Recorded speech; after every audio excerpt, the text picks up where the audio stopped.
Efésios capítulo 2, vamos agora do verso 11 ao verso 22.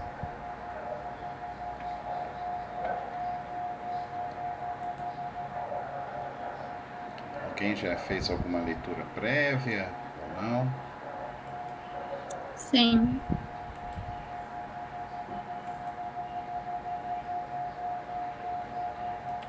Vamos fazer a leitura então. Vocês já estão conseguindo navegar na Blue Letter Bible? Tá conseguindo, Kim? Eu acesso, de vez em quando eu acesso, pastor. Ok. Eudson, Oi, pastor. tá conseguindo navegar lá na... Sim, já deu uma brincada. Certo. Bárbara, Sim. sim. Já então, vamos fazer a leitura então, gente. Pode ler para nós, Bárbara? Posso. A partir do 11, né? A partir do 11 até o fim do capítulo. Tá. Portanto, lembrem-se de que anteriormente vocês eram gentios por nascimento e chamados incircuncisão pelos que se chamam circuncisão, feita no corpo por mãos humanas, e que naquela época vocês estavam sem Cristo, separados da comunidade de Israel, sendo estrangeiros quanto às alianças da promessa, sem esperança e sem Deus no mundo. Mas agora, em Cristo Jesus, vocês que antes estavam longe foram aproximados mediante o sangue, pois ele é a nossa paz, o qual de ambos fez um e destruiu a barreira, o muro da inimizade, anulando em seu corpo a lei dos mandamentos expressa em ordenanças. O objetivo dele era criar em si mesmo, dos dois, um novo homem, fazendo a paz e reconciliar com Deus os dois em um corpo por meio da cruz, pela qual ele destruiu a inimizade. Ele veio e anunciou paz a vocês que estavam longe e paz aos que estavam perto, pois por meio dele, tanto nós como vocês temos acesso ao Pai, por um só Espírito. Portanto, vocês já não são estrangeiros nem forasteiros, mas concidadãos dos santos e membros da família de Deus, edificados sobre o fundamento dos apóstolos e dos profetas, tendo Jesus Cristo como pedra angular, no qual todo o edifício é ajustado e cresce para tornar-se um santuário santo do Senhor. Nele vocês também estão sendo juntamente edificados, para se tornarem morada de Deus por seu Espírito. Quais os aspectos teológicos principais desse texto que a gente pode destacar?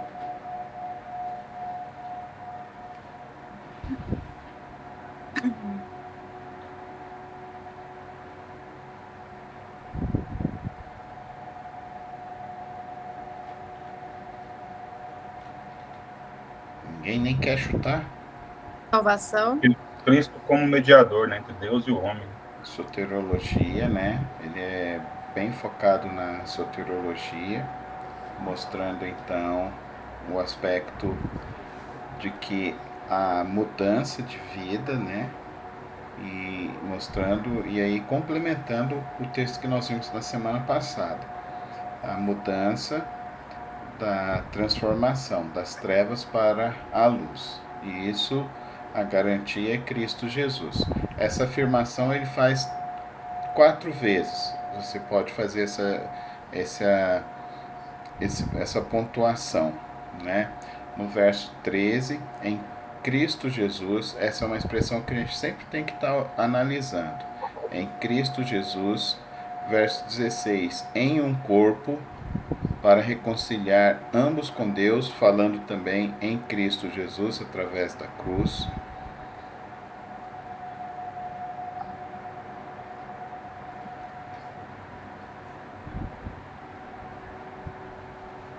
No verso 20, edificado sobre o fundamento dos apóstolos e profetas, tendo o próprio Cristo como a principal pedra de esquina.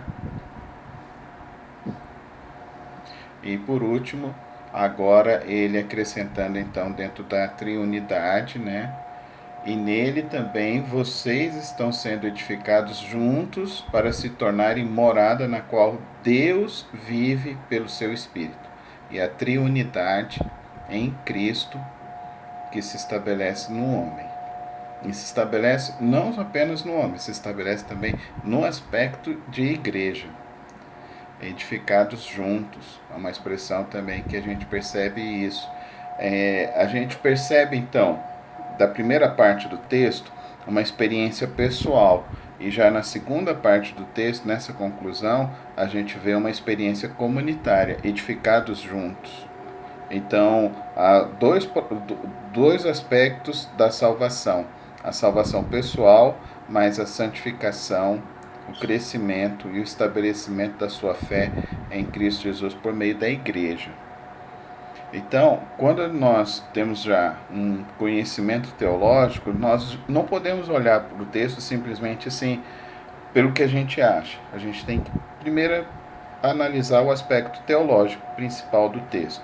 Então, o aspecto principal do texto é nos mostrar a salvação em Cristo Jesus, nos colocando então esses aspectos importantes do texto.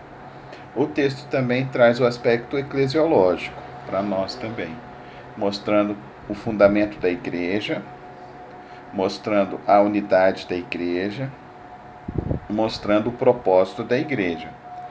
Aqui no capítulo 2, se a gente voltar lá no capítulo 1, ele afirma novamente que Cristo é o fundamento da igreja. No capítulo 1, ele fala que Cristo, ele é o cabeça da igreja. Então agora nós já estamos percebendo que o apóstolo Paulo, ele tem uma preocupação no seu livro. Ele tem uma preocupação nessa carta. A preocupação com a igreja, para que a igreja não fuja do propósito dela. E a gente Entra a cristologia, né, pastor?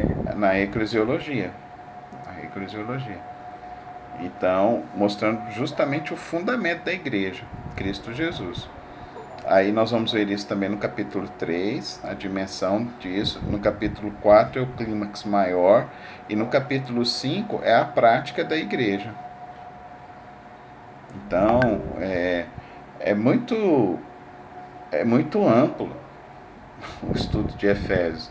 Você pode fazer só um estudo sobre a soteriologia, que é grandíssimo, é vasto. Você pode fazer só um estudo sobre a eclesiologia, que também é vasto.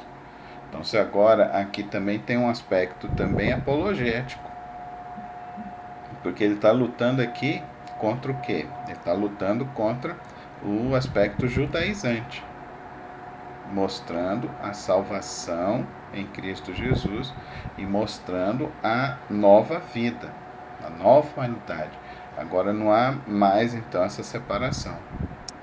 Isso é muito interessante também, que tem um aspecto apologético do texto também. Pastor? Sim. Assim, o próprio autor da NVI, né, ele já coloca dois títulos aí que já diz praticamente tudo, né? Primeiro ele fala que a primeira parte fala sobre a nova vida em Cristo, né? Um novo jeito de ser cristão. A nova vida mesmo em Cristo. E aqui ele fala o novo tipo de homem, né? Aí que ele fala aqui no versículo, você falou aí no 15, né? 15 e 16. Ele fala assim que o objetivo dele era criar em si mesmo, em Cristo, né? Dos dois, tanto o judeu como o gentil, um novo homem, fazendo a paz e reconciliar com os deuses dois em um corpo. Mostrando a pregação dele é muito bonita, né? Ele vai falando de Cristo e em Cristo ele cria um novo estilo de vida e um novo jeito de ser humano, né? Um novo ser humano. O pai mais quebra toda a separação que tinha, né? É que ele fala lá em Romanos também, né? Sim. E se você volta lá em 1:10, né? O que ele diz lá em 1:10? Que o propósito era convergir todas as coisas em Cristo. Então, novamente, ele está convergindo na plenitude do tempo todas as coisas, está convergindo tanto a antiga aliança quanto a nova aliança. A antiga aliança de Israel e agora a nova aliança com os gentios, tornando então um só povo, um novo Israel. novamente ele afirma, faz a afirmação do capítulo 1. E se nós olharmos isso, nós vamos nos aperceber disso em quase todos os capítulos. Ele vai dar essa ênfase do capítulo 1 no verso 10. Por isso que eu falei que era o versículo chave importante do livro. Ele começa colocando Cristo em tudo, né? Tudo converge em Cristo. E vai dando um alerta, né, para a igreja. Ele está falando que a igreja, ó, quem segue Cristo tem uma nova vida, um novo jeito de ser, né? Ele fala, esquece o que era antes, agora. E agora ele une, né, os judeus com cristãos e forma só uma nova família, a família da aliança, da nova aliança, né? E o preço dessa aliança.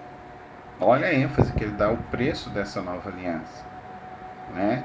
Ele fala da cruz, ele fala do sangue, ele fala da destruição da barreira de inimizade. Olha o preço disso, o preço pelo sangue de Cristo Jesus, pela vida de Cristo Jesus. Por isso que a igreja precisa lutar de todas as formas para que ela seja cristocêntrica. De todas Pastor, as mas é uma maneiras. pergunta que fica. Isso aqui foi escrito há mais de 2000 anos atrás e até hoje ainda existe essa divisão de nós e eles. Sim. Igreja X, igreja Y. Mas ninguém Sim. fala da igreja de Cristo, né? Sim. Ser humano cristão, ninguém parece que é pouco pregado sobre isso. Sim. E é o que Paulo fala dessa carta todinha, né? E é o fundamento, né? É o fundamento. Porque a aliança não é que nós estávamos longe de Israel, nós estávamos longe do próprio Deus, do próprio Cristo. E ele que faz todo esse resgate através da sua própria vida, né?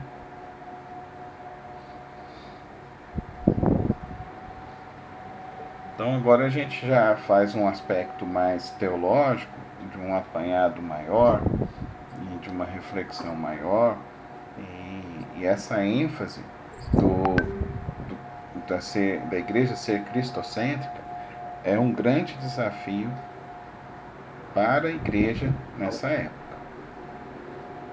Então,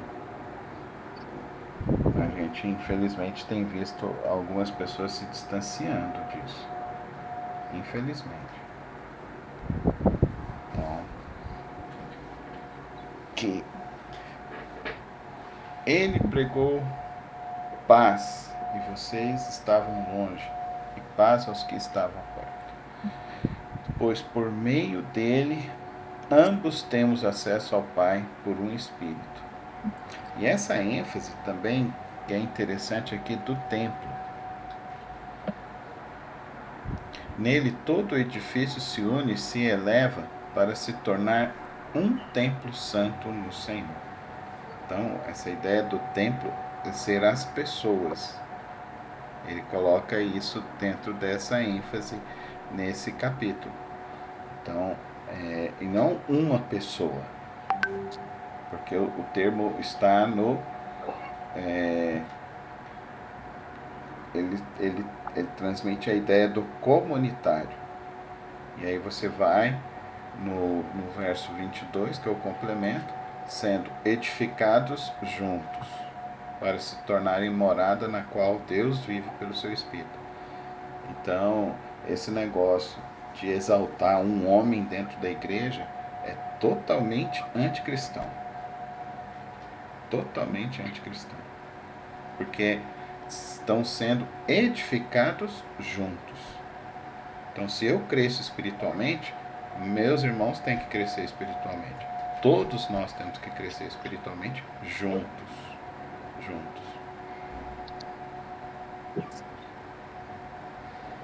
Por isso que a gente tem que aprender a estudar, a dialogar, para se aprofundar nesse sentido.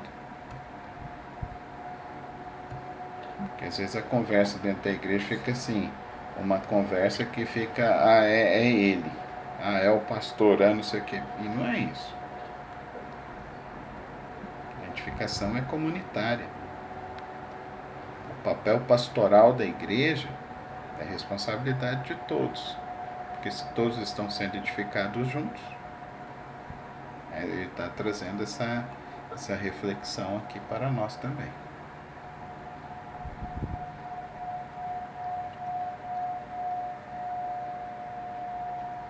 Mais contribuições?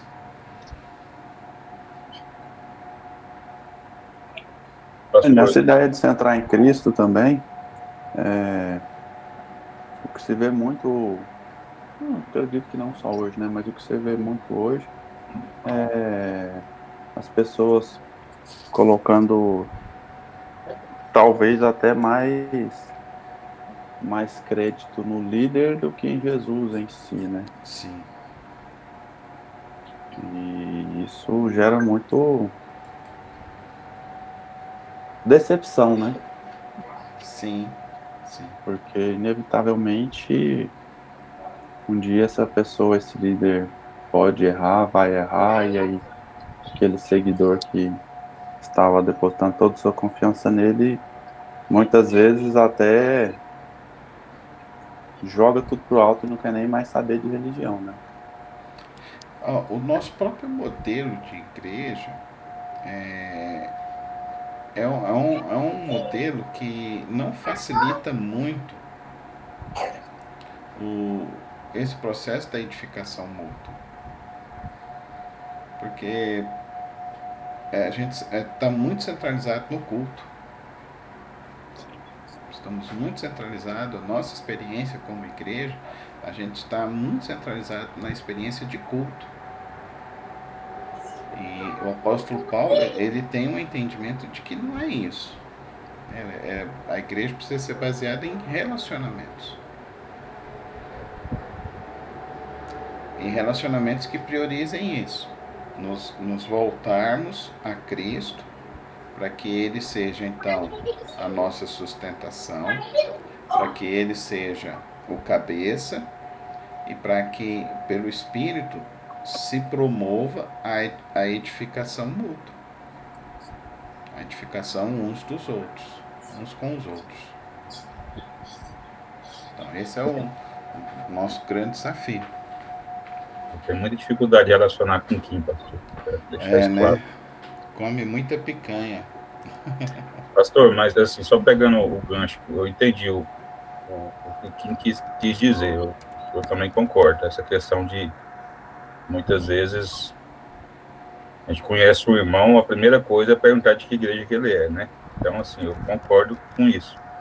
Mas, olhando o versículo 20 também, eu acho que a gente, vou tentar me expressar aqui, até essa questão de chamar de irmão, né? Eu creio que, ou de cristão, eu creio que deveria ser, como se fosse assim, né? Ticado esse versículo 20, né? A igreja que está sobre o fundamento dos apóstolos e profetas, tendo Cristo como pedra principal de esquina, né? Aí eu creio que será uma só igreja, né? Sim. Mas tem muitas aí que se dizem igrejas, ou irmãos, ou cristãos, que não, como se diz, não está ticado esse versículo 20 aí, né? Não faz parte da igreja, assim. Fundamento dos apóstolos e Cristo como sendo essa pedra angular, né? Sim. E dentro desse aspecto todo, assim, a igreja cada vez mais se afasta, infelizmente, do aspecto cristocêntrico. Infelizmente. Porque a própria sociedade já está impondo um tipo de cosmovisão consumista para dentro da igreja. E a sociedade, então, está se inclinando para uma visão de que a igreja é uma prestadora de serviço. Aonde? Uma prestadora de serviços espirituais. Você abre o menu, né? Isso. Pastor, mas isso é culpa nossa, né? Como igreja. Trazer coisas do mundo para dentro da igreja, isso é o papel do mundo, né? Agora, o nosso papel de igreja, nós estamos, acho que o Paulo bate muito na tecla aqui, quando ele fala aqui de estilo de vida, não é nem fala em igreja em si, eu falo em próprio cristão mesmo, cada um, né?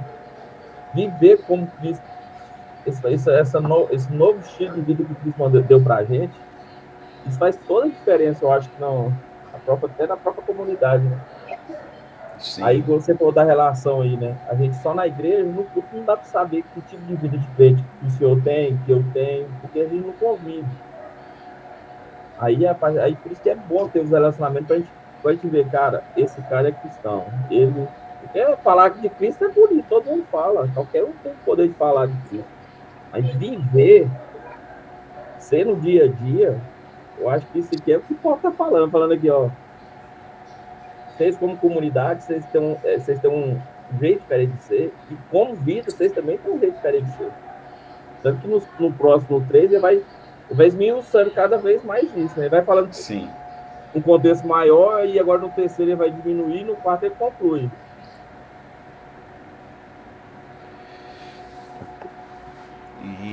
E isso é muito importante, esse resgate da igreja, do sentido de igreja, do sentido dos princípios fundamentais da igreja. Eu me lembro quando eu era jovem ainda, e a gente via, porque na minha juventude foi uma efervescência aqui em Goiânia, né? Então a gente teve um avivamento lá em São Luís dos Montes Belos, com o pastor Zé Rodrigues. Depois teve a experiência da comunidade evangélica. Aí veio o movimento do Dente de Ouro. Homens, né? Daí veio esse movimento do Benihim no Brasil chegando, né? Então era uma efervescência isso. E uma coisa que a gente sempre discutia, isso eu me lembro da minha época de juventude, assim, na época de Jubeg, né? Dos retiros, a gente conversava e a gente falava do aspecto que as pessoas não conhecem a doutrina. E isso perdura-se até hoje. Os crentes não sabem doutrina. Então é sempre um campo de uma experiência extremamente subjetiva. E a fé não é essa. A fé, nós estamos vendo aqui, o fundamento é esse. Os apóstolos, profetas e Cristo. Então, é o aspecto doutrinário, né? O aspecto teológico da salvação em Cristo Jesus. E é isso que a gente tem que falar com as pessoas. A fé da pessoa está abalada. Sua fé está em Jesus? A pessoa está com dúvida, mas qual a sua dúvida sobre Cristo? Cristo veio, ele viveu, ele morreu, ele ressuscitou.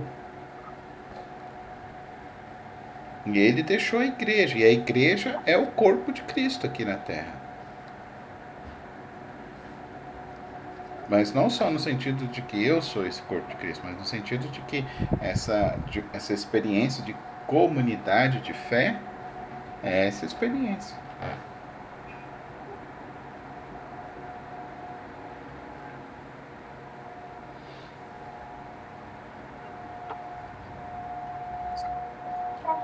Eu quero que vocês vão fazendo aí o materialzinho de vocês, tá, gente? Vão fazendo um esboçozinho dos estudos, tá bom? Mais alguma observação?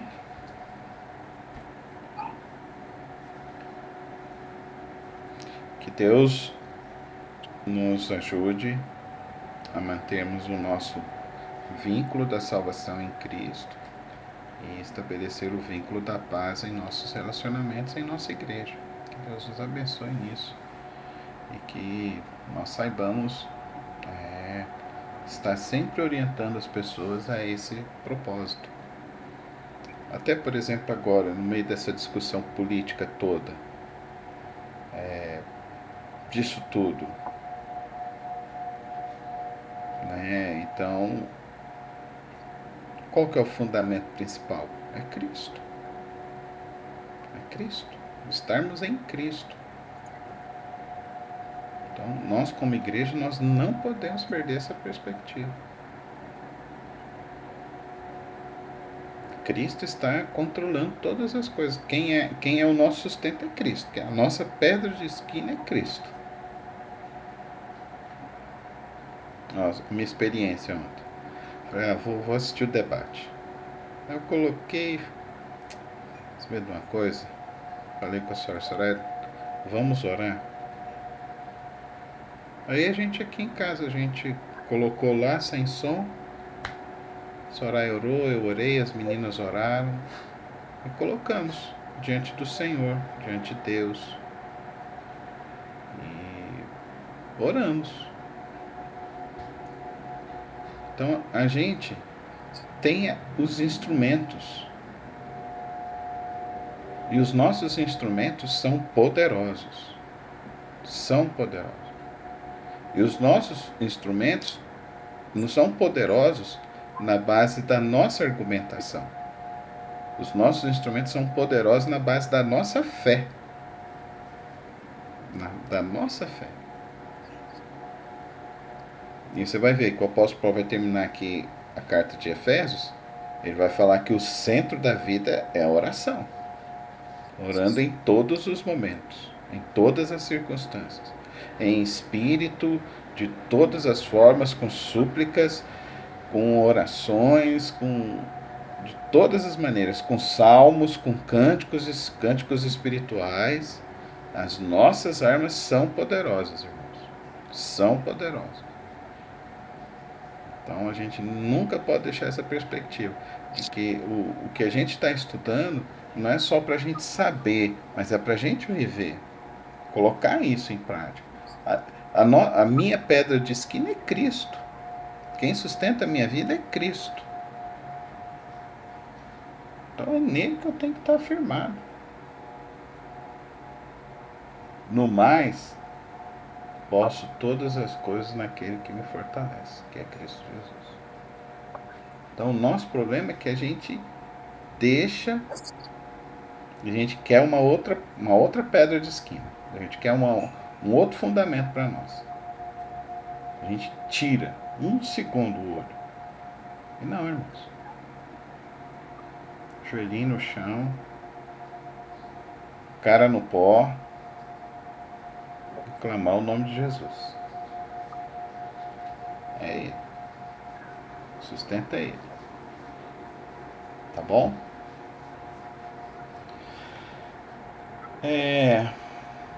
Eu vou colocar aqui o outro PowerPoint.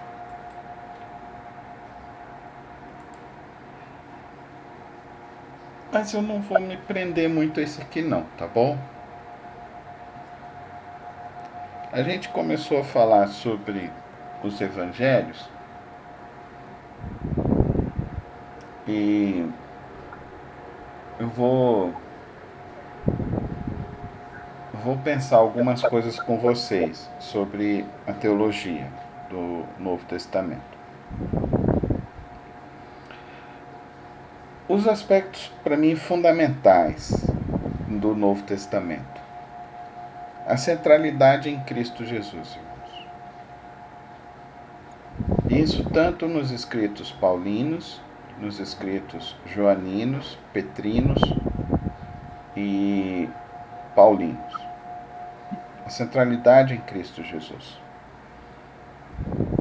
Nós vamos ver, até mesmo no escrito de Judas, essa centralidade. E toda essa finalidade é para nos mostrar que Cristo veio como representante de Deus. Então, o Novo Testamento, ele é essa apresentação de que Jesus Cristo, ele é o profeta dos profetas, ele é a própria representação de Deus Pai, e que ele veio estabelecer, então, a nova aliança. Agora, o aspecto fundamental dessa nova aliança que ele deixa, além da sua morte vicária e a sua ressurreição, é o estabelecimento da igreja. Então, tudo que nós fomos ver e ler no Novo Testamento. Então, irmãos, assim, eu tô com esse material aqui e semana passada eu vi que o Kim ficou meio incomodado e eu também fiquei meio incomodado. Aí eu falei, eu li o material, vou disponibilizar para vocês lá depois, vocês vão poder ler, mas eu vou estabelecer para vocês então a minha visão sobre a teologia do Novo Testamento. E hoje eu quero me deter claramente na figura da Trindade.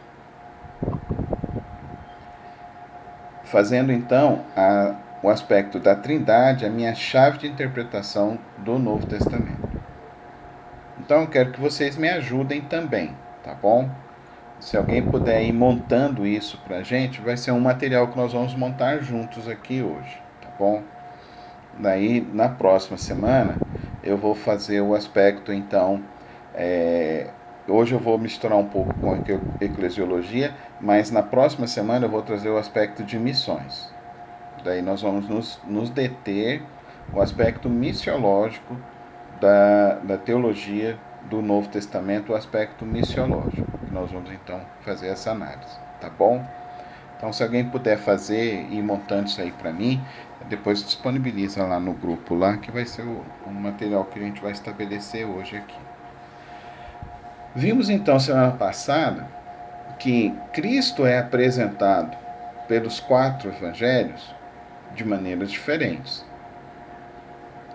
Cristo apresentado então como o profeta, apresentado como o servo, apresentado como o Logos, e Cristo apresentado como o sacerdote de Israel.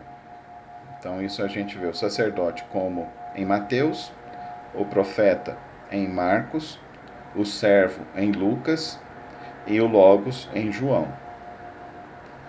Como que o apóstolo Paulo, então, apresenta Cristo Jesus?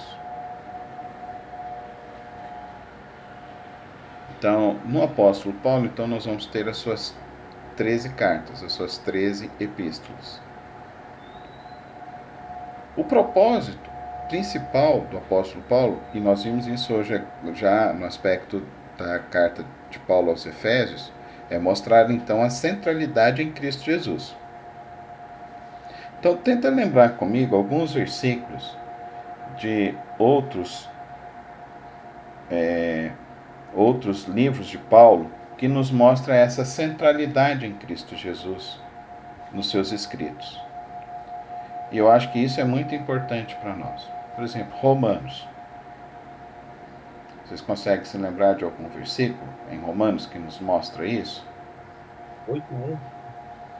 Então fala. Não, tem que ler, né?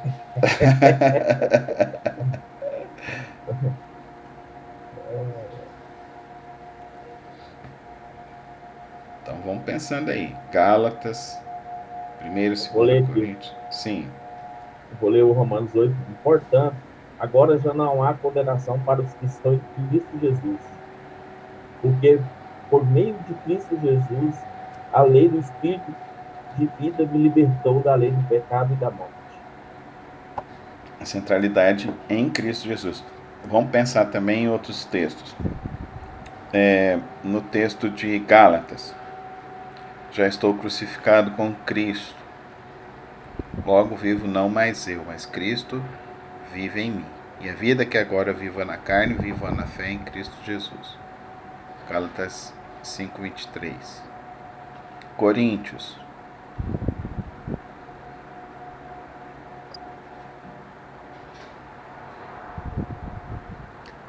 E se nós formos a fazer esse aspecto teológico da centralidade em Cristo Jesus, é algo maravilhoso dentro do Novo Testamento. Então, nós já vimos isso dentro dos evangelhos, agora a gente está entrando nos escritos paulinos. Então aí a gente já tem Romanos, Efésios, Gálatas, Colossenses e o mistério que estava oculto é Cristo em vós, Colossenses. o apóstolo Paulo falando a Timóteo, então, não abandones aquilo que você aprendeu desde tenra idade com a sua avó, a salvação em Cristo Jesus, com a sua mãe e a sua avó, Timóteo. E ele fala então que o aspecto que deveria ser analisado para aqueles que fossem líderes dentro da igreja era a questão da integridade de vida, a semelhança de Cristo. Isso a gente vai ver também o apóstolo Paulo falando em Tito, e quando ele vai falar a Filemon, ele fala que Filemon ele deve agir como Cristo foi servo de Deus. Ele veio servo, ele se tornou servo. Lá em Filipenses, nós vamos ver então, tem de vós a mesma atitude que Cristo teve. Efésios capítulo 2, versos 5 em diante. Então nós estamos vendo assim, esse aspecto da centralidade em Cristo, da pessoa de Cristo. Quando o apóstolo Paulo vai falar aos Coríntios, então ele fala para uma igreja que está partidária. Vocês se lembram dessa questão que nós já estudamos?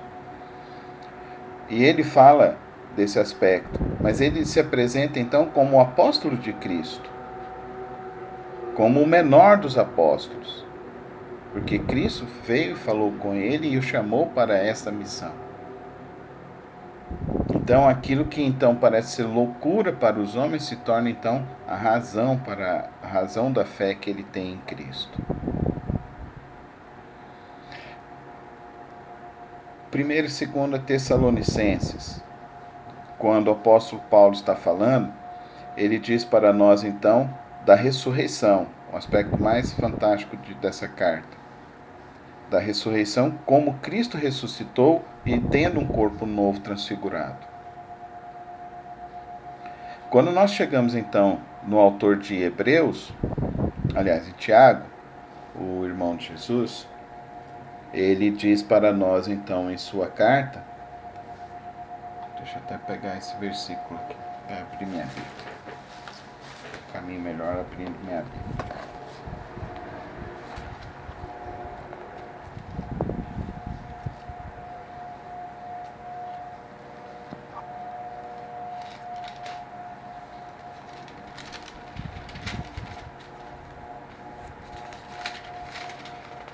Olha lá em Filemon 1:8.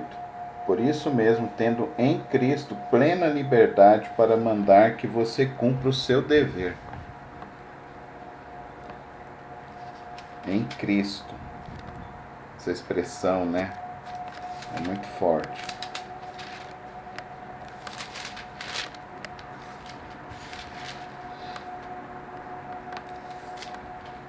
Em Tiago, na sua própria apresentação, ele diz assim: Tiago, servo de Deus e do Senhor Jesus Cristo, às 12 tribos dispersas entre as nações, saudações. E aqui em Tiago, ele diz para nós então, ele mostra que não há nenhum outro mediador entre Deus e os homens a não ser Cristo Jesus. Hebreus. O autor de Hebreus então nos mostra então que Jesus ele é superior ao sumo sacerdote, a todos os sumos sacerdotes.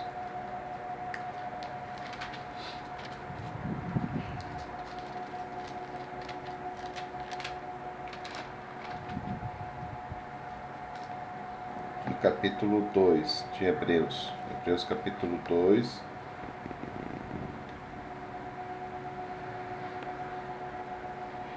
Jesus foi considerado digno de maior glória do que Moisés, da mesma forma que o construtor de uma casa tem mais honra do que a sua própria casa. Então, e depois ele vai nos mostrar aqui que Jesus então é o nosso descanso, por isso então nós não guardamos o sábado. Depois no capítulo 5, ele é o sumo sacerdote.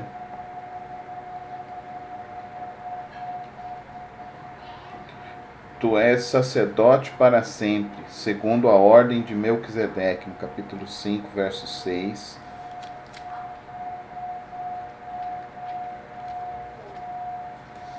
No capítulo 8, ele vai nos mostrar então que ele é o sacerdote da nova aliança.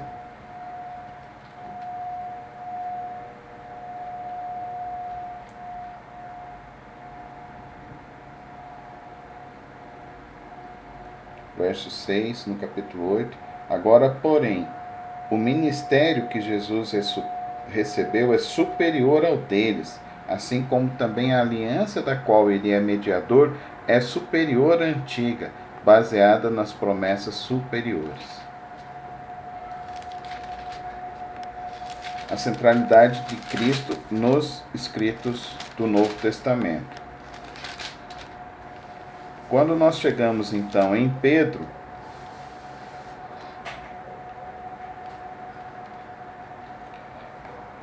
no 1 Pedro, capítulo 1, no versos de 1 a 4, ele nos diz categoricamente a pessoa de Cristo. Bendito seja o Deus e Pai de nosso Senhor Jesus Cristo.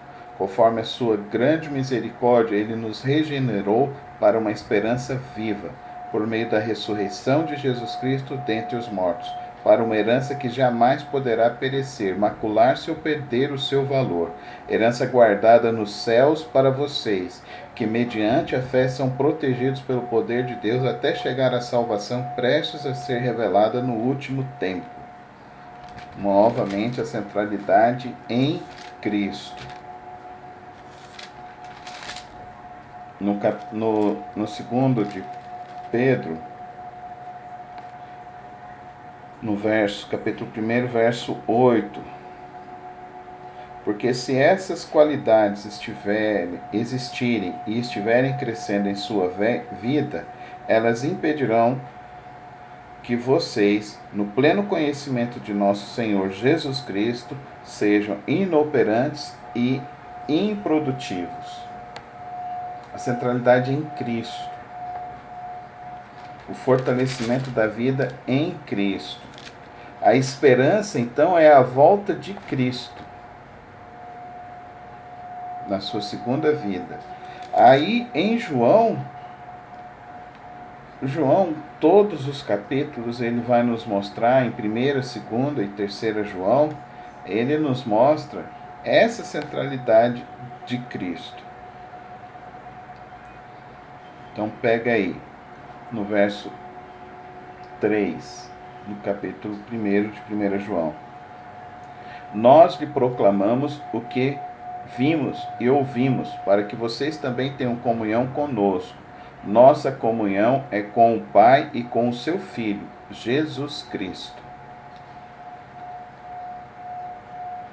Verso 7. Se, porém, andarmos na luz, como Ele está na luz, temos comunhão uns com os outros, e o sangue de Jesus, seu Filho, nos purifica de todo o pecado.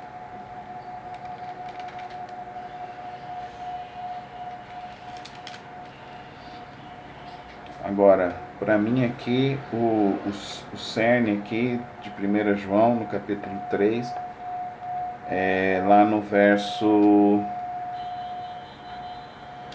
23. 1 João 3, 23. E este é o seu mandamento, que creiamos no nome de seu Filho Jesus Cristo, e que nos amemos uns aos outros como ele nos amou, nos ordenou. Os que obedecem aos seus mandamentos nele permanecem e ele neles. Do seguinte modo, sabemos que ele permanece em nós pelo Espírito que nos deu.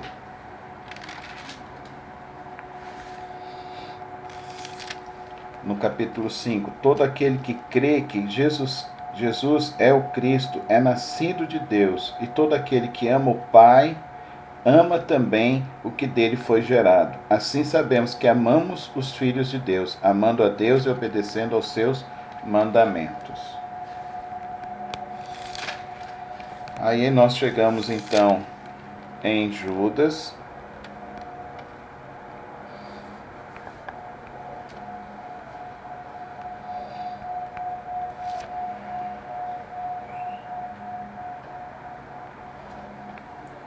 Judas 1, Judas 4. Só para que a gente entenda a centralidade em Cristo. Pois certos homens cuja condenação já estava sentenciada há muito tempo infiltraram-se dissimuladamente no meio de vocês.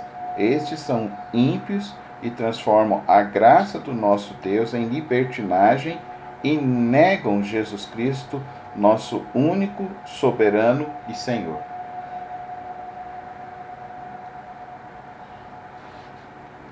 Negam Jesus como nosso único soberano e Senhor. E Apocalipse inteiro, irmãos, nós vemos a centralidade em Cristo. E ele termina então dizendo que o Cordeiro então descerá com a Nova Jerusalém. Então a centralidade, então, eu quis mostrar hoje para vocês no aspecto de que fazer teologia e fazer teologia bíblica é ter uma compreensão da palavra, é ter uma compreensão da teologia sistemática. Então, se a gente fosse fazer aqui então uma análise então sobre Deus, a figura de Deus nos escritos do Novo Testamento, nós podemos também fazer isso. O Espírito Santo, a Santíssima Trindade dentro do Novo Testamento. Em todos os evangelhos nós vamos ver também essa experiência, principalmente porque nós poderíamos então dizer que os textos do Novo Testamento, eles têm uma visão de apresentar o Espírito Santo como aquele que está ao nosso lado, está em nós, não como uma força que nos domina de uma maneira incontrolável, como se ele fosse então uma entidade. Não, ele é uma força que atua em nós, produzindo em nós verdadeiras aspirações para nos aproximar de Deus. E essa é uma característica que, infelizmente, a igreja ainda carece muito desse entendimento, porque a igreja vive muito mais uma compreensão de um Espírito Santo que age como se fosse uma entidade que vem e assume seu controle por fora e você fica aí maluco, do que de fato uma força que age em você, na sua consciência, para que você possa adorar a Deus de uma maneira mais consciente, mais profunda.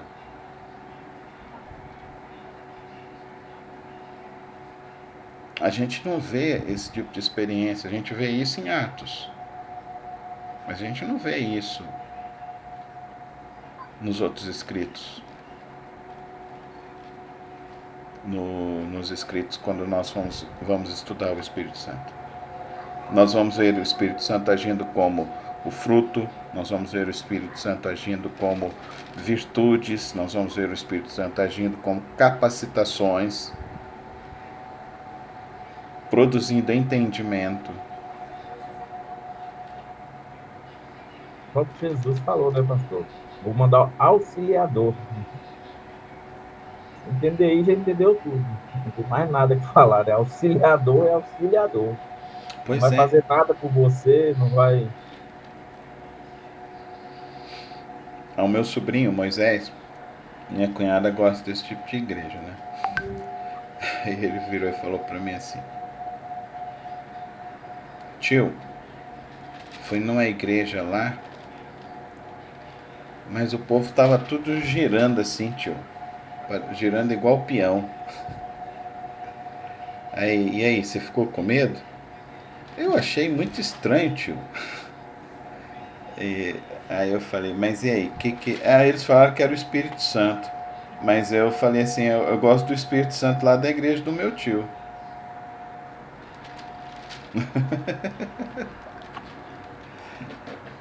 Então, essas meninices, nossa, é terrível. um outro aspecto que a gente pode analisar. Como nós vimos nas alianças, no Antigo Testamento, no Novo Testamento, nós vamos ver então o desenvolvimento da nova aliança. Mas esse aspecto da nova aliança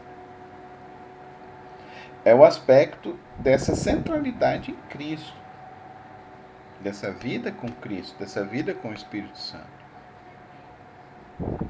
O único texto que nós vamos ter que tenta comprovar a existência é Atos. Mas os outros textos não é dentro desse sentido. É uma afirmação das próprias doutrinas que nós já estamos estudando, que nós já estamos compreendendo. Eu gostava muito do chat falando sobre os anjos, né? E da angiologia. Aí tem crente que acredita em anjo da guarda. Alguém aí acredita em anjo da guarda? Alguém aí acredita nisso? Mas não, mas em fada.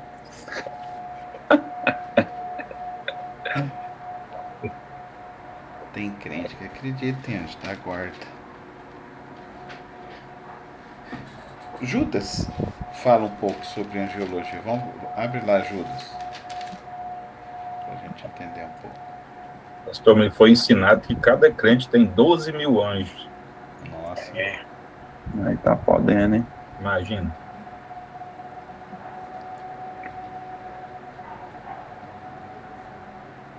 Gente, a delegação inteira do Goiás está lá na igreja.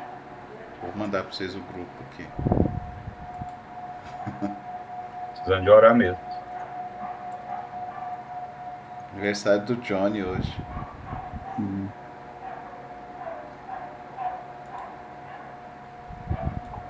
O Johnny tá fazendo Nossa, pastor, tem tempo que eu não vejo o Johnny?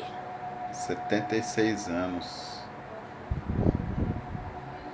O Johnny, Ele tá indo nos atletas? o pessoal passa lá e leva ele. O Johnny não tá bem, não. O Johnny não tá muito bem, não. Aí eu postei no grupo pra vocês.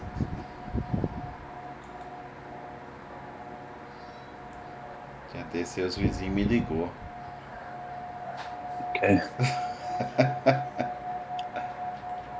Olha, tá um micro-ônibus lá mesmo. Nossa.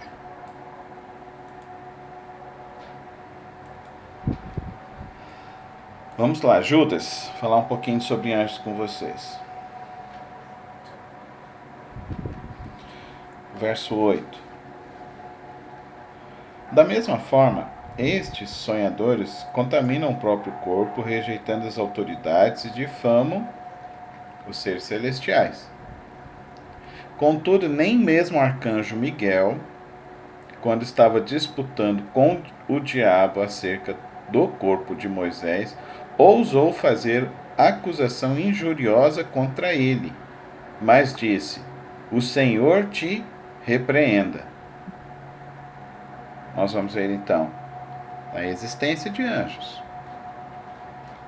A Bíblia não diz que não existem anjos. A afirmação é que existem anjos. Lá em Hebreus vai ter o outro texto. Vamos lá em Hebreus agora.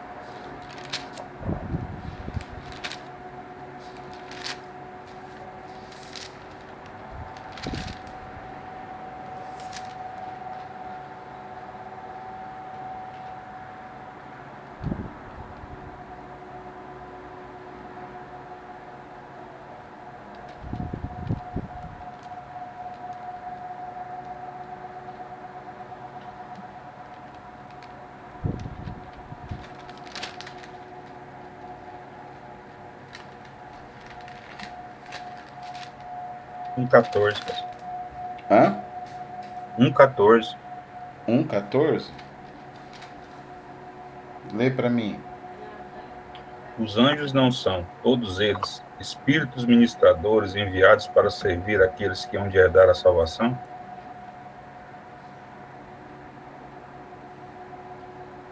Então tem anjo protetor. Quanto aos anjos, ele diz: ele faz dos seus anjos ventos e dos seus servos clarões reluzentes.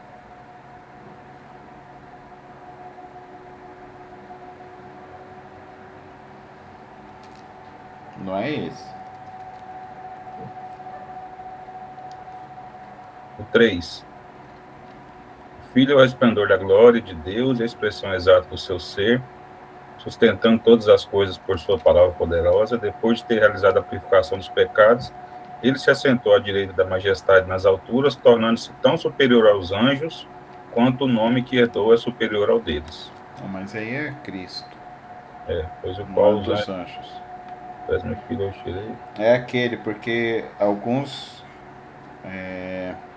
Que agora eu não vou. É igual tá pregando lá no texto. E o texto não apareceu. Eu abri a Bíblia e eu não vi o texto. Eu sabia o texto direitinho, irmãos.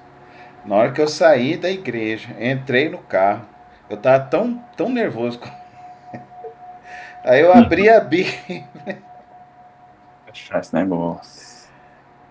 Aí eu falei para os meninos: olha aqui o versículo. Por que você fugiu dos meus olhos?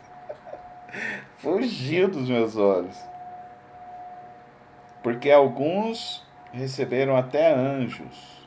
Então, falando da hospitalidade. Ah, tá.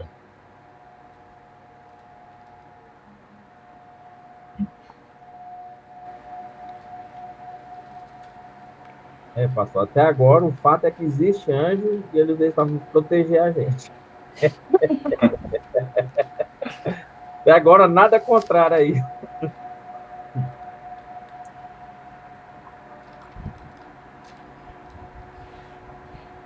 Gente, não quero de novo isso. Uai, depois, se você lembra aí o texto, é só botar aí no Google que eu te falo onde que tá.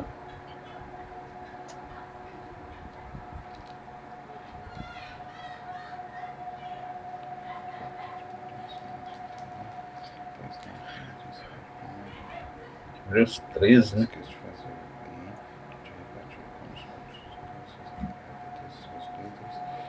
13:2, pastor. Aí, ó. Não esqueçam da hospitalidade. Foi praticando-a que, sem o saber, alguns acolheram anjos. Anjos. Aí vão lá em 1 João agora.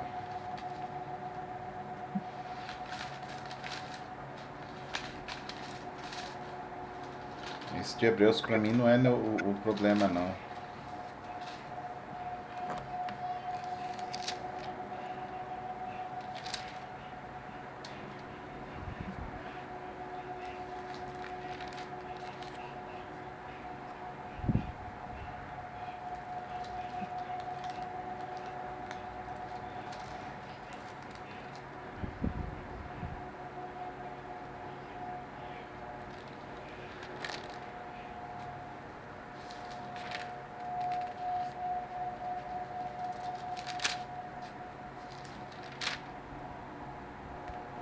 Aí é outro que sumiu da minha cabeça aqui agora.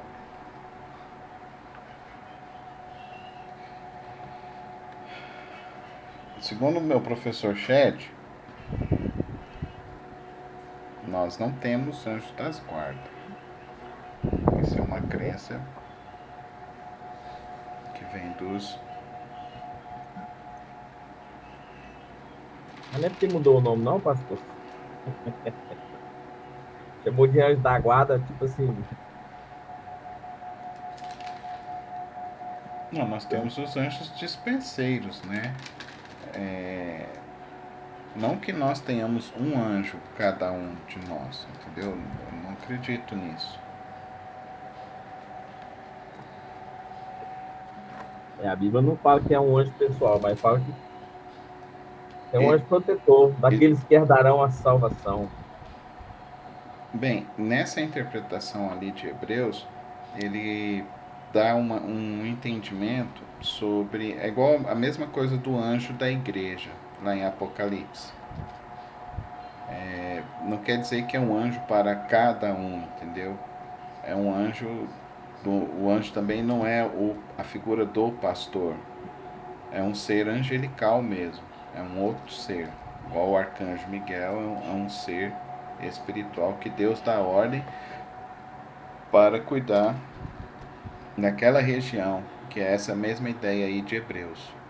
Ele é o dispensador do povo de Deus, daqueles que estão com Deus, entendeu? Porque o autor de Hebreus, ele escreve a sua carta com uma ideia de que ele está escrevendo para os cristãos que estão na dispersão. Então, como se fosse assim, para cada sinagoga, entendeu? Então, o entendimento dele é esse. Mas a gente vê no Antigo Testamento a figura dos anjos e sempre associada com uma ministração para o povo, não ministração pessoal. É isso que eu acho que é o grande problema. Eu não sei se eu tô errada, pastor, mas eu tenho uma impressão de que quando fala anjo da guarda, parece que tá assim duvidando da onipresença e o poder de Deus de estar em todos os lugares, cuidando de todos nós, né? Sim, eu também tenho essa mesma visão que você. Ele tá em todo lugar mandando um anjo ali, anjo pular. É, porque assim. Eu tô brincando, gente. Eu tô metendo na discussão. Pastor, mas assim, pontualmente na Bíblia existem casos, né, da atuação deles em pessoas individuais, né, igual foi o caso de Pedro na prisão, né? Mas você entende que é uma ação que não é no sentido particular? Não, o propósito era, né? É no sentido do povo, no sentido da localidade. Mas não era particular, é particular ali, pastor. Não tem como falar que era do povo. Quando foi. Pedro, até que depois de lá ele fugiu, né? Quando foi com Abraão, tava só Abraão e o patriarca Paulo, ele é o missionário dos gentios. É nesse sentido que eu estou querendo dizer. É uma representação para o povo, que para mim é essa ideia aí de Hebreus. Não é essa ideia para cada um, entendeu? A ideia para mim de Hebreus. É a mesma ideia de Apocalipse, ao anjo da igreja, ao povo, existem, eu creio assim, existe um anjo da cidade de Goiânia, entendeu? Que ele está aqui agindo por mandamento de Deus, abençoando a região, as igrejas, entendeu? Eu entendo assim. Que é essa ideia aqui de Judas, né? Que o arcanjo Miguel estava nessa disputa com Satanás.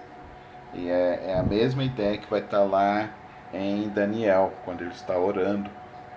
E ele, por que demorou? Porque eu estava num outro local e eu estava militando em uma outra realidade. Tanto é que Paulo, quando ele vai falar sobre batalha espiritual, ele não acrescenta anjo. A batalha espiritual é nossa. Existe uma batalha celestial. Mas a batalha espiritual nossa, ela é vencida por meio da oração. E pastor, lá em Judas, pelo jeito que ele fala, é que a gente não pode ficar entrando em algumas discussões que nem é devido a nós, né? Sim. Ele tá na sequência ali de história, né? Fala, não, nem o anjo Gabriel foi ficar. A gente tem mania pro anjo aqui, anjo lá, mas o fato é que em Hebreus que ele foi o anjo protetor daqueles que herdarão. Aqueles que herdarão. Pode ser você, eu, ou senão nós também, né? Tem protetor, pastor, aceita que dói menos. Tô brincando, pastor. Quando você me dizer que ele te protege, manda o seu pra mim, tô brincando, pastor. Não, é porque aí daqui a pouquinho tem gente que está adorando o anjo. O problema é por isso que o problema é esse, porque o povo também não leu o evangelho. Eu tenho uma tia que reza pelo anjo da guarda. Tá vendo? O povo... Acho que também, pastor, vendo muito aquela lá de Salmo que fala que aos seus anjos dará ordem a teu respeito para te guardar em todos os seus caminhos, né? Que fala que o anjo do Senhor acampa ao redor daquele que os teme. Então vem muito essa visão acho que do anjo da guarda Sim, disso, né? eu acho assim, é válido quando eu oro assim, Deus, envia os teus anjos a guardar fulano na viagem. Eles têm que trabalhar, né, pastor? Senão, Sabe o que eu penso, pastor? Que a forma de Deus está em todos os lugares. Ó, vai um anjo ali, é Deus mandou. Vai um anjo ali, vai ajuda ali. Vai um anjo ali, protege ali. É porque o nome anjo protetor virou meio um nome romântico, né, pastor? Muita É, gente começou a adorar. O problema todo é esse, que o capeta inventou esse nome e o povo foi adorar eles, né? Mas Eu, às vezes entro em alguns conceitos assim que vão falando, não, hoje eu vou fazer isso, hoje eu vou fazer aquilo. Aí penso, então como que é essa questão da onipotência de Deus? Não questionando alguma coisa assim, mas é mais tentando imaginar mesmo como é o funcionamento, né? Porque esse Deus é onipotente, ele é onipotente, não tem vírgula. é onipresente, né? não, mas ele é onipotente, mas ele mandou você pregar, ué. Ele não precisava mandar você pregar, ele pregava. Tá vendo que Deus gosta de operar no meio de nós? Isso que é o grande sentido do evangelho, é esse, né? Ele quer que todo Ele é mundo participe. poderoso, mas ele precisa da gente para anunciar o reino. Cara, isso que é Ah, eu digo maravilhoso. assim, principalmente nessa ponta aí de anjo da guarda, ou anjo protetor, ou o que quer que seja. Poxa, se eu sou um servo de Deus, basta. Eu sou filho de Deus. É tipo assim, a autoridade que ele tem sobre tudo é suficiente. Não precisa de ter um anjo aqui me protegendo, porque a autoridade de Deus já é a proteção. no catolicismo isso é muito forte, muito arraigado a visão de anjo. Mas até dentro, eu entendo o que o pastor falou, pastor, que a gente já presenciou várias vezes, né? Você está no culto, fala assim, Jesus nos garantiu que quando nós estivéssemos reunidos, ele estaria no nosso meio. Amém. Aí vem a irmãozinha e fala, ó, irmão, tem um anjo de fogo aqui. Aí pronto, aí a igreja tudo presta atenção, aí o povo dá um chique, Glória a Deus. Deus! Ué, entendeu? Quando a gente Mas afirma que Cristo está no nosso meio, parece que não tem o mesmo impacto hoje em dia do que falar que um anjo de fogo apareceu ali. o problema é esse, porque a gente Então, o pega um problema, eu acho que é esse, texto né? da Como Bíblia você falou. a gente estava falando agora de Cristo tem tudo e agora surge o anjo, né? Mas anjo tem, mas não é o assunto do evangelho, o evangelho é Cristo. Sim, O problema é que tem Tanto muita é que assim, criança o que assunto de anjo, na verdade, são são histórias pontuais que existem pontuais. que não dá pra gente saber Não quase dá para nada, na fazer uma verdade. doutrina nesse aspecto, entendeu? não dá pra... Você vê que o apóstolo Paulo praticamente ele se omite nesse assunto. São Mas quem aparições que escreveu surgem Hebreus na foi Paulo, Bíblia pastor, já falou para mim. que é? Essa é uma das considerações porque não é um escrito paulino, porque o Que é apóstolo aí? Paulo nas outras cartas ele não tem, não menciona anjos, Mas, angelos. pastor, se você observar as cartas de Paulo, Paulo ele escreve, para cada carta dele é para um tipo de gente. Ele aborda uma coisa que está acontecendo ali. Talvez em Hebreus era uma discussão que tinha lá os próprios judeus, né? Porque isso aqui é a carta dos hebreus, né? Os judeus cristãos. Talvez eles acreditavam que via Que na palavra de Deus, talvez, uai. não, pelo amor de Deus. Tem coisa no texto de Hebreus, pastor, a gente estava lendo, nós lemos esse uns 3 meses atrás, né, Hilton? Cara, tem palavras que foi Paulo, que só Paulo que usava, porque, assim, faz muito sentido você ter sido ele. Não, Ninguém faz confirma, né, mas, sentido nenhum. não, tem muitas palavras que só Faz ele sentido nenhum. entendeu.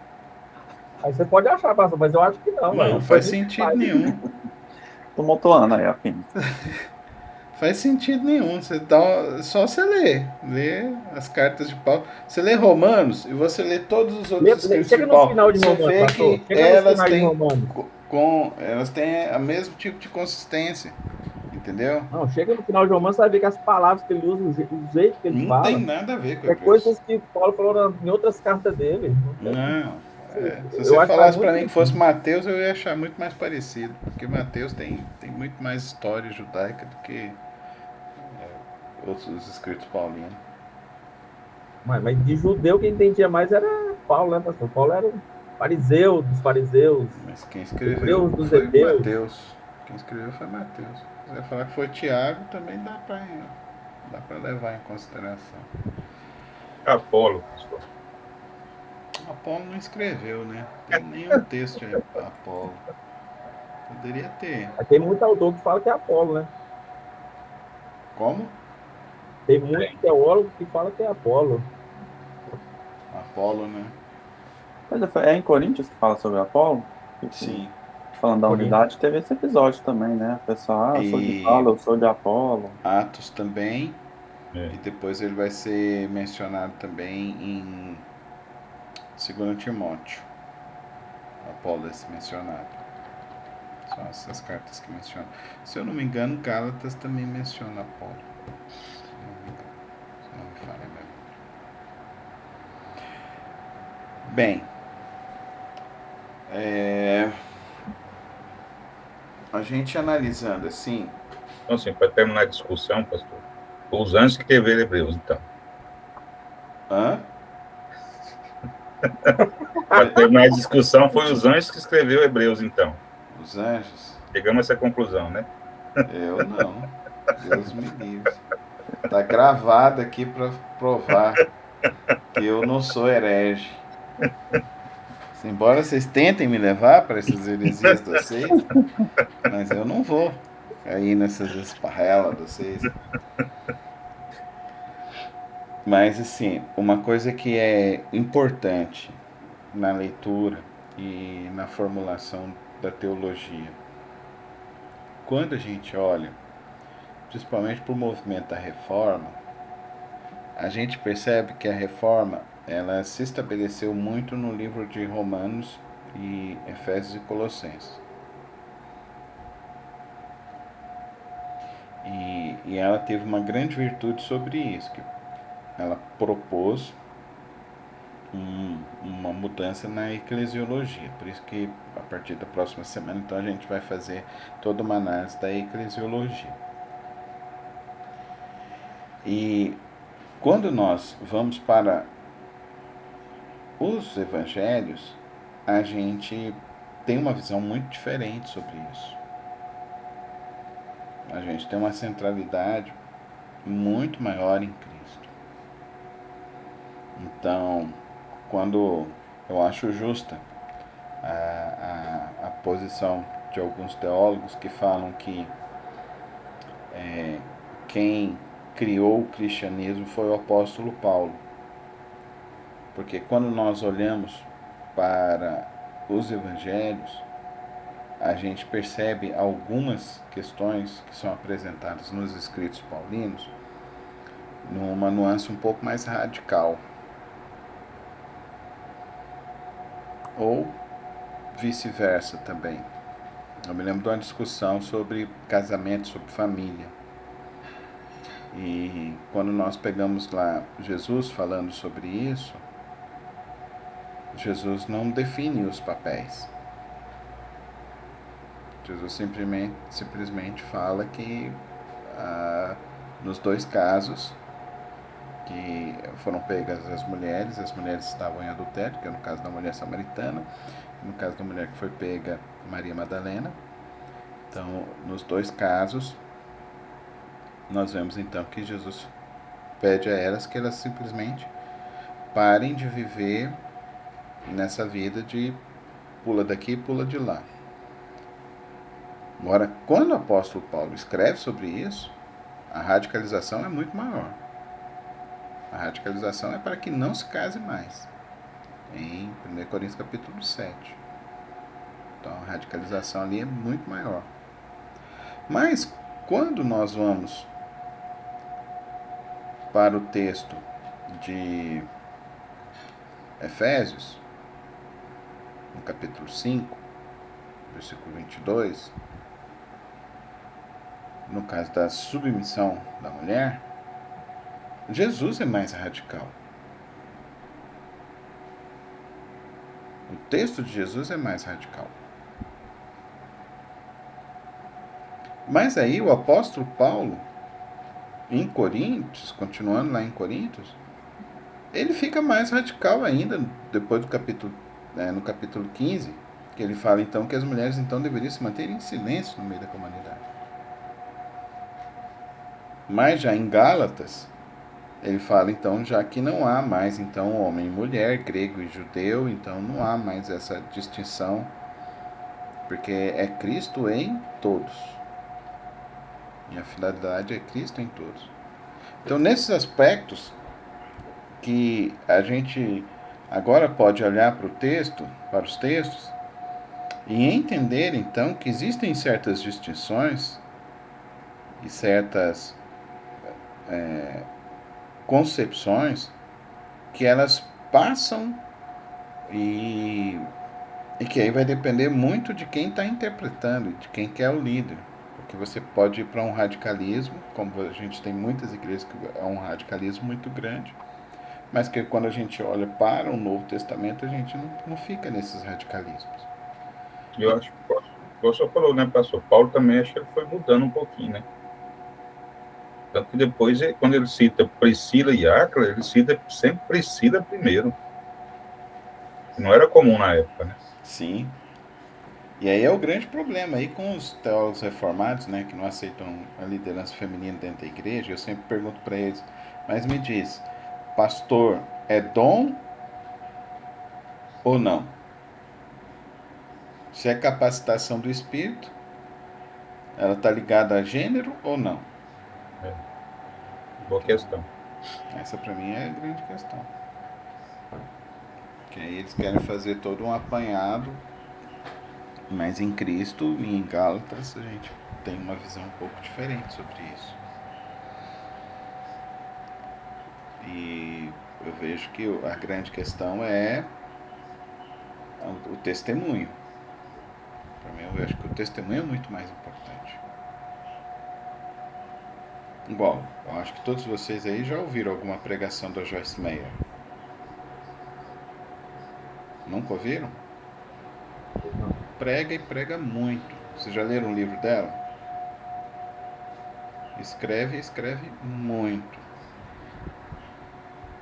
E ela é séria. A mulher é séria. Eu acho que ela é o Paul Washer de saia. Vê que Paul Washer é muito radical. Mas não é pastor Paul Washer, né? Então, essa é a minha crítica ao Paul Washer. Ele é o quê? Ele é um evangelista. Aí tem igreja, pastor? Hã? Tem igreja dele, ué? Não. Ele é batista. Não, eu passei a igreja dele, que ele é pastor, eu já vi Não, ele história não é dele. pastor de igreja. Ele é um líder reconhecido dentro da igreja, mas ele não é o pastor da igreja. Igual Aqui no Brasil, o Paulo Júnior imita ele, né? Joe Piper. Sim, o Paulo Júnior imita ele. Mas o ministério Paulo Júnior é um ministério bonito. Eu acho Bonito. ministério... Eu falo a questão do radicalismo, algumas coisas, né? Ele vai muito para a linha do Graconato, né? Acho que é complicado essas coisas, né? Tem certas coisas que eu acho que não deveria. O pastor teria que ter um pouco de sabedoria e não levar muito para o púlpito. Entende? Eu acho que o púlpito é uma outra reflexão. Agora, essas reflexões, assim, eu não tenho minha visão teológica não é nesses aspectos. Não. Eu gosto muito mais de fazer uma análise do texto. Eu aprendo muito pouco a tradição, mas eu gosto muito da teologia sistemática. Eu acho que a gente tem que estudar e estudar bastante. Isso aí, gente. Perguntas, vamos fechar por aqui hoje. A gente passou fazendo uma análise então de Cristo, a centralidade de Cristo no Novo Testamento. Fizemos um pouco de uma análise sobre angiologia, aprofundando um pouquinho mais. Aí semana que vem nós vamos fazer então sobre dentro da teologia sistemática, dentro da teologia do Novo Testamento, nós vamos fazer a teologia da missão. Tá bom? Vamos analisar.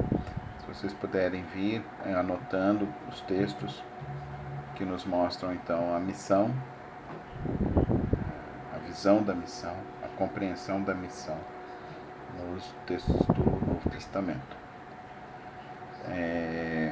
E daí na outra semana a gente faz a teologia da missão no Antigo Testamento, tá bom? A gente começa pelo Novo para depois voltar no Antigo, para a gente verificar então a visão no Antigo. Talvez eu fale alguma coisa já na próxima semana. Tranquilos? Fiquem com Deus. Deus abençoe. Continuem orando pela tia da Bárbara, para que Deus esteja abençoando. Amém. Em nome de Jesus. Fiquem com Deus, gente. Boa semana. Boa noite. Boa Amém. semana. Boa noite. Boa noite.